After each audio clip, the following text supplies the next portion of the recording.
SM Store, amanah dalam muamalah.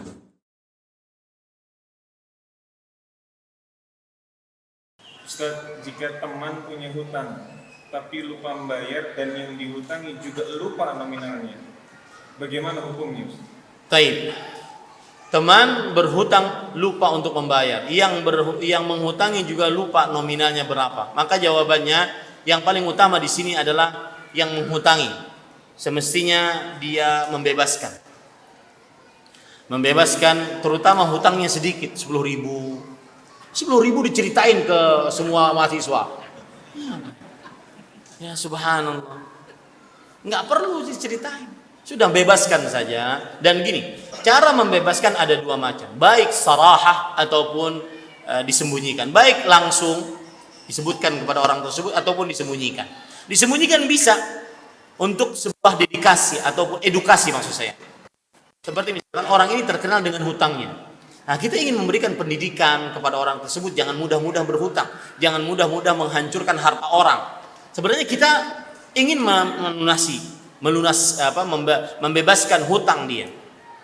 Tetapi agar dia tidak bermudah-mudah berhutang, maka kita tidak membicarakan apa-apa. Tidak kita katakan kamu harus bayar hutang, didiamkan saja.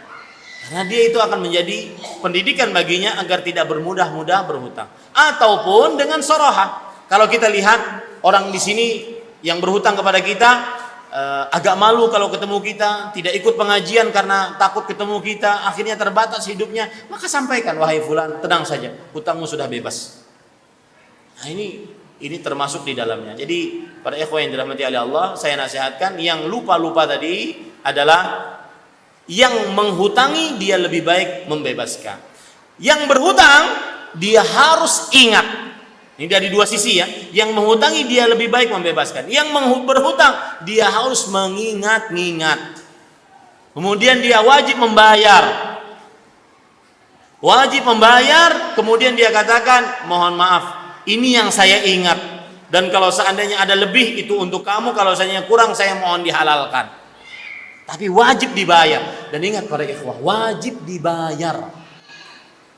Kalau seandainya ada orang berkata, Ustadz, saya pernah jadi mahasiswa di Jogja, kemudian setelah itu saya punya hutang sama orang yang tinggal di Jogja, sama salah seorang mahasiswa di Jogja juga. Habis itu saya lupa. Sekarang alhamdulillah saya mampu bayar, tapi saya carinya di mana? Orangnya sudah lulus. Maka saya katakan cari semampu mungkin. Baik Ustadz, saya cari. Sekarang dia cari, ternyata dia dapati dia pindah ternyata Ustaz dari Jogja ke Papua. Cari di Papua sampai nanti mau bisa bayar. Baik Ustaz, setelah sampai di Papua ternyata dia pindah ke Afrika Selatan. Maka saya katakan cari ke Afrika Selatan sampai bisa bayar. Pas saya sampai di Afrika Selatan dia mati Ustaz. Maka jawabannya adalah cari keluarga ahli warisnya, bayarkan untuknya.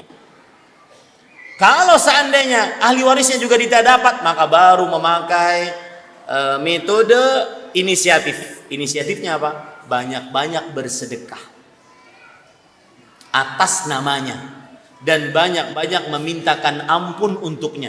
Itu pun baru inisiatif. Apa maksudnya? Nanti di akhirat tetap akan bertemu dengan dia. Apa kabar? Bayar hutang sih. Itu baru ini. Oh, saya sudah bersedekah atas namamu. Saya nggak tahu bayar hutang. Itu beratnya Pak. Itu yang saya katakan tadi, dikatakan oleh Imam Nawawi rahimahullah. Anna a'mal al-bir la tukaffir huquq al-adamiyyin. Amal-amal salih tidak menghapuskan hak antar sesama manusia. Lihat, dia sudah bersedekah, tapi itu kan inisiatif dia.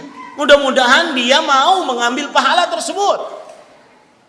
Yang paling utama dia lakukan apa? Harus bayar hutang saat masih hidup ataupun memberikannya kepada ahli warisnya. Karena ahli waris yang berhak atas harta orang tersebut. Nah, ini beratnya masalah hutang para ikhwan. Wallahu a'lam. Nah.